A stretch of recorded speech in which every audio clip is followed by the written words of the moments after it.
J'ai attrapé quelques petits poissons. Je ne les ai pas mangés. Je les ai tous écrasés avant de les jeter à la mer. Puis j'ai serré mon bâton taillé en pointe et j'ai attendu ma proie avec patience. Très vite, un requin s'est approché.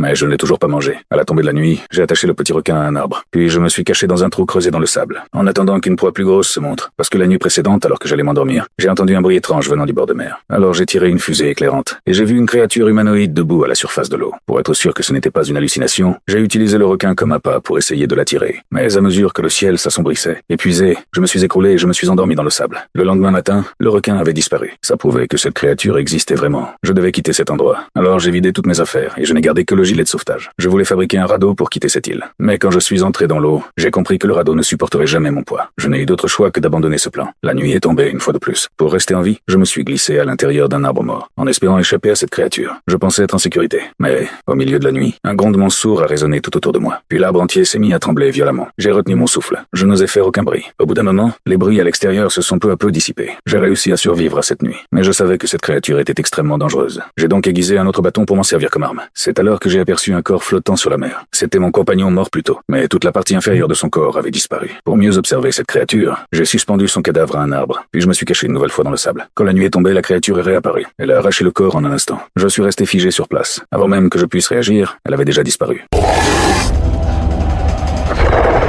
J'ai bloqué ma main contre ma bouche pour éviter de révéler ma position. À l'aube, je refusais d'attendre une minute de plus. J'ai trouvé un morceau de tissu et j'ai fabriqué une petite plateforme dans un arbre. Je pensais que plus je serais haut, plus je serais en sécurité. Mais je me trompais. Cette créature était extrêmement sensible au moindre bruit et son odorat était incroyablement développé. Elle m'a repéré très rapidement, puis elle a foncé sur moi.